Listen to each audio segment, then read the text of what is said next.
Então vamos lá, meninas. Essa aula é uma aula aí que eu acho que pode, né, as mães ficarem todas ansiosas, querendo saber. Nós vamos falar com detalhe dos marcadores que a gente tem para síndrome de Down. No primeiro trimestre, os marcadores a gente falou eles mais detalhadamente na aula, né, de morfológico de primeiro trimestre, que é o osso nasal, fluxo tricúspide, ducto venoso e a translucência nucal. São todos marcadores que a gente tem para doença cromossômica no primeiro trimestre, não só para síndrome de Down, mas aqui no segundo trimestre eu quero colocar os marcadores que a gente tem mais específicos. Alguns marcadores têm mais peso, outros marcadores têm menos peso, que a gente chama de marcadores maiores e marcadores menores. Os marcadores que são menores, eles vão aumentar em torno de 1% a chance do bebê ter síndrome de Down. No segundo trimestre, a gente não consegue dar em números para as pacientes exatamente o risco, quanto que isso aumenta, porque é uma conta um pouquinho mais complexa e a gente viu que na prática clínica diária, essa conta mais confundia os obstetras e os pacientes do que estava ajudando. Então, a gente fala com o paciente, de acordo com os achados que a gente tem, que o bebê dela tem um risco maior ou um risco menor de ter síndrome de Down. E aí, quando a gente fala que tem um risco maior, o que isso significa? Que o bebê tem mais marcadores, né? Ele tem mais sinaizinhos de que o bebê tá dando pra gente que ele possa ter alguma alteração. É isso que a gente fala, por isso que a gente fala que o bebê tem um risco aumentado. Antes de falar dos marcadores, né, quais que são 8 marcadores que a gente tem principais e morfológicos de segundo trimestre, eu queria dizer para vocês e frisar muito, para vocês assim não ficarem muito angustiados se vocês tiverem um marcador desse ou dois, que os marcadores, eles são sugestivos, são sinais que podem sugerir pra gente alguma coisa, mas nunca, nenhum marcador vai ser diagnóstico, nem no primeiro trimestre, nem no segundo trimestre, nenhum deles eu posso bater o martelo e dizer, o seu bebê vai ter doença, o seu bebê vai ter alguma síndrome, o seu bebê vai ter algum problema com os marcadores, tá? É igual eu falei pra você, a gente sabe que quanto mais marcador, maior a chance, mais são exames que a gente usa para rastrear, não para confirmar. Vou falar os marcadores, mas antes de falar os marcadores, eu queria falar uma outra coisa que eu lembrei aqui agora para vocês, que a síndrome de Down é o calcanhar de Aquiles de todo ultrassonografista. Por quê? Apesar, né, da gente se falar tanto, é uma doença que é muito conhecida, né, que é muito estudada, que a gente tem marcadores, é a doença, né, genética aí, mais difícil de se dar diagnóstico, né? A síndrome mais difícil de se dar diagnóstico. Por quê? Porque a síndrome de Down, ela não dá, às vezes, tantos sinais. Às vezes vai ter uma gestação que eu não vou ter nenhum desses marcadores que eu vou falar com você e o bebê vai nascer com síndrome de Down. E alguns bebês nascem com síndrome de Down e às vezes nem tem aquela face, né? Aquele olhinho, aquele rostinho tão característico. Vai embora para casa e depois, às vezes, na primeira consulta do pediatra, que o pediatra vai perceber e vai informar para a mãe. Então, pra vocês terem ideia da dificuldade que a gente tem. Além disso, muitas pacientes, elas acham que por a gente fazer o ultrassom, aquele 3D, né? Aquele coloridinho que dá para ver o rosto, daria para ver aquele rostinho típico da síndrome de Down. E também não dá, gente. A gente não consegue sugerir nada por essas características faciais que a gente tem do bebê. Então, o que a gente tem de armas, vamos dizer assim, para a gente conseguir tentar rastrear esses bebês são os marcadores. Então, vamos lá. Eu gosto de começar descendo da cabecinha até a região do rim ali, pra gente falar os marcadores. Então, vamos lá. Na cabecinha, qual que é o primeiro marcador que a gente tem? Prega nucal. A prega nucal, que é aquela estrutura que a gente tem na nuca do bebê, que é o correspondente da translucência nucal no segundo trimestre. Então, no primeiro trimestre a gente mede translucência, no segundo trimestre prega nucal. Eles têm a mesma importância? Não tanto. Apesar de serem correspondentes, a alteração da translucência nucal, ela tem muito mais peso do que uma alteração de prega nucal. E também, a gente mede de 20 a 24 semanas e o valor de referência que eu tenho para a prega nucal alterada, vou falar sempre os valores alterados, é acima de 6 milímetros. Então, até 6 milímetros é normal de prega, acima de 6 milímetros é alterada, tá? Depois da prega nucal, a gente tem o átrio do ventrículo lateral ou corno posterior, são sinônimos, né? Que é uma dilatação no ventrículo que a gente tem na cabecinha do bebê. E o valor de referência normal desse ventrículo é até 10 milímetros. 9,8 é normal, 9,9 é normal, 7 é normal, 3 é normal, 1 é normal, acima de 10 é alterado. Então, é o segundo marcador que a gente tem na cabecinha para síndrome de Down. O terceiro marcador que a gente tem, é um marcador que a gente considera o marcador mais forte, é o ossinho do nariz, o osso nasal. Quando a gente fala que o osso nasal está ausente ou hipoplásico, né? Às vezes o pai e a mãe têm a sensação na hora do exame que o bebê não tem o osso do nariz ou que o nariz vai ser muito pequeno. Não é isso, gente. O osso do nariz do bebê, ele é pequenininho ou pouco calcificado, né? Na verdade, a gente fala desse abalamentozinho quando a gente fala que ele é pequenininho. E o nariz do bebê, ele tem um formatinho normal, é só a parte óssea que ela é menor ou ela não tá tão calcificada, que a gente chama de osso nasal hipoplásico ausente. Aí eu quero falar o valor para vocês, normal, né, do osso nasal, para vocês terem de base de referência e compararem, né, quando forem fazer o exame, saber olhar no laudo de vocês. Então vamos lá. A medida que a gente chama normal do osso nasal é acima do percentil 2,5. Então, o osso nasal abaixo do percentil 2,5 seria um osso nasal hipoplásico, ou seja, alterado. Então, vamos lá. Com 22 semanas, né, o valor de referência que a gente tem de osso nasal é até 5,5. Então, 5,6 é normal. E aqui eu tô falando milímetros, tá, gente? Então, 22 semanas, o normal do osso nasal é acima de 5,6, 5,5 para baixo, tudo é alterado. Com 23 semanas, esse valor já pula para 6 milímetros. Então, a gente espera que o osso nasal esteja acima de 6 milímetros com 23 semanas.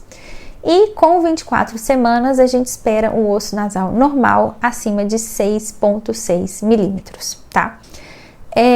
Acima dos valores normais, independente se tiver 7, 8, 10, 15, 20, 50, não importa. Todos os valores acima desses que eu disse para vocês são normais e a gente não fica preocupando se o nariz tá grande, tá maior, enfim, tá normal, viu?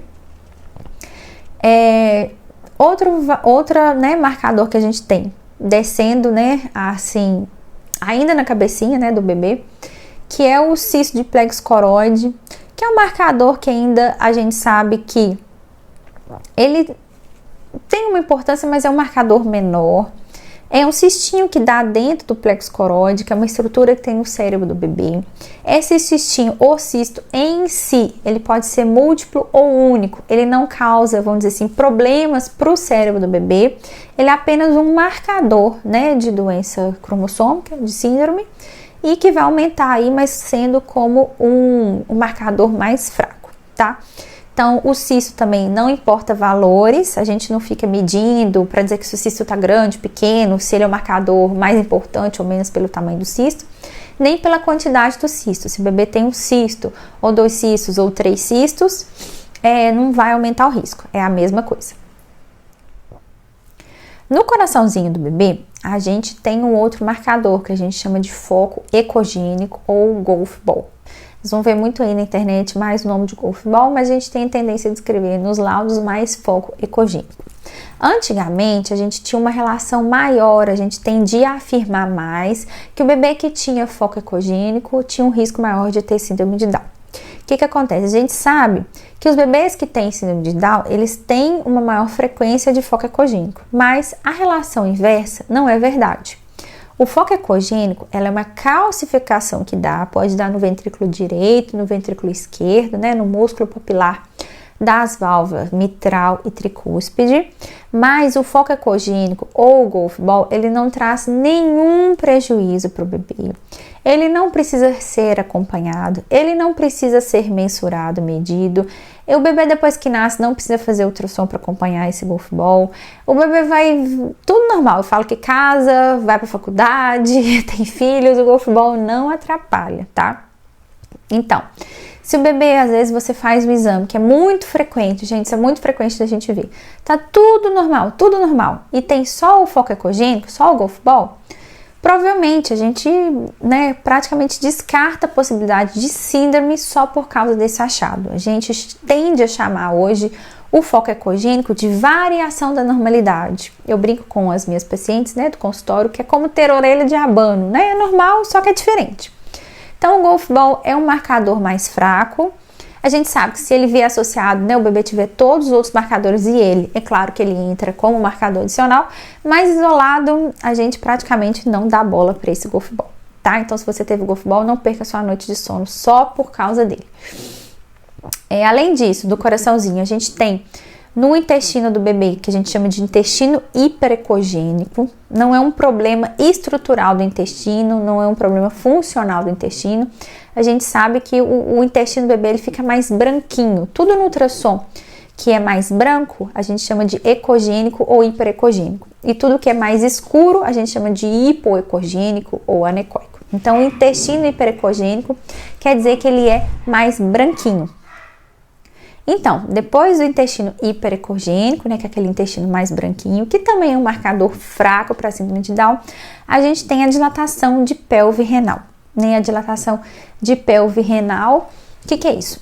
O rim do bebê, a gente fala que é como se fosse um feijãozinho assim, ele tem um lugar que ele retém, que ele recolhe a urina que filtra. Então, o sangue vai para o rim do bebê, o bebê filtra ali, o rim filtra as impurezas e recolhe a urina que é o que fica ali depois que ele filtrou tudo nessa pelve renal. O xixi sai da pelve renal, desce pelo ureter e cai na bexiga. Então, ali na pelve renal, onde fica a urina, onde que cai ali, que é feita no rim, ela pode ter uma dilatação. E para as idades estacionais, a gente tem valores diferentes.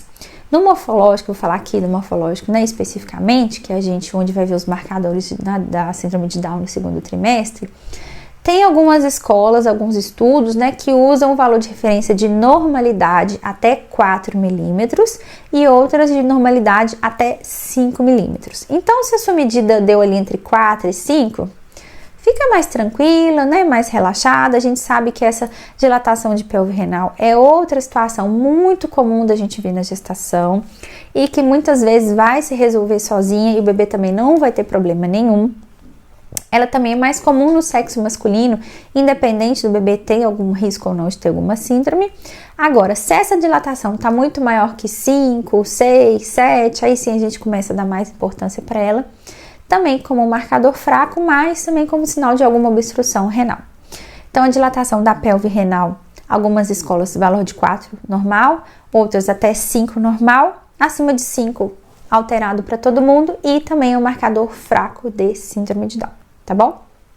Além disso, a gente tem o fêmur curto, que é outro marcador para síndrome de Down.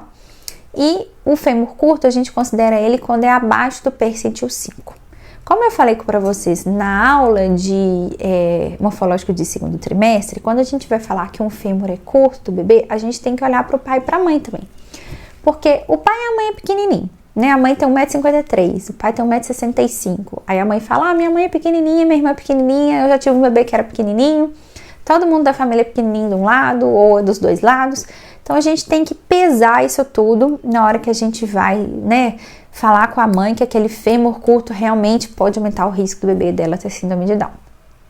Eu sempre falo com as pacientes minhas no consultório, a gente vê o biotipo, eu olho para a mãe, olho para o pai, converso para saber da família. E quando ele tá só isolado, não tem mais nada, eu falo, existe o risco, mas é um risco pequeno, a chance do seu bebê ser normal é muito grande. Porque igual eu falei para vocês, quanto mais marcadores eu tiver, maior a chance do bebê ter alguma alteração. Então, gente, Esse é o recado dessa aula. A gente tem esses marcadores de segundo trimestre, são marcadores, não são diagnóstico, né? Essa paciente que tiver mais de um marcador, tiver 2, 3 marcadores e ela quiser fazer o estudo genético do bebê, tem possibilidade ainda na barriga da mãe, né? A gente sabe que principalmente, né, por exemplo, a síndrome de Down, ela fazer o diagnóstico intraútero pode trazer tranquilidade desse resto desse pré-natal, pode trazer mais paz na hora do parto, porque existem dois lados da moeda. Eu sempre converso com os meus pacientes o seguinte, por exemplo, você fez o exame e deu, né, um risco aumentado para ter síndrome de Down ou qualquer outra síndrome porque você tem marcadores sugestivos. E aí você pode não investigar, porque para você, tranquilo, o bebê que nascer, se nascer com síndrome ou não nascer normal ou não nascer com nenhuma alteração para você não vai fazer diferença, o bebê vai ser amado, vai ser esperado, tudo igual. Ou existe aquela outra mulher que tem muita ansiedade, não vai dormir até o dia do parto, vai ficar imaginando 1 milhão de coisas e não vai ficar tranquila se não fizer a investigação genética. Então, isso é uma coisa que a gente tem que conversar com o casal, expor as possibilidades e o casal que decide o que ele quer fazer. A gente médico não decide nada para o paciente, gente. Todos vocês têm livre-arbítrio de decidir o que querem fazer com a gestação de vocês e com o filho de vocês. Se quer investigar, se não quer investigar. A gente vai falar um pouquinho também sobre a investigação genética numa próxima aula para vocês saberem quais são as possibilidades, mas lembrar sempre que existe a chance de fazer o estudo genético do bebê antes do bebê nascer e aí sim a gente tem um direcionamento, né, para saber se esse bebê tem, né, realmente síndrome de Down ou não, né, ou alguma outra doença genética envolvida, tá bom? Então é isso, gente, dos marcadores, esses são os principais que a gente tem no bebê. Existem alguns outros marcadores, se vocês forem procurar na internet, mas com pesos não tão importantes quanto esses que eu falei com vocês, mesmo os que têm pesos menores. E eu espero que tenha esclarecido um pouco essa história dos marcadores e tirado um peso, né? Porque às vezes a gente fica tão confusa com tanta informação, tá bom? Vejo vocês na próxima.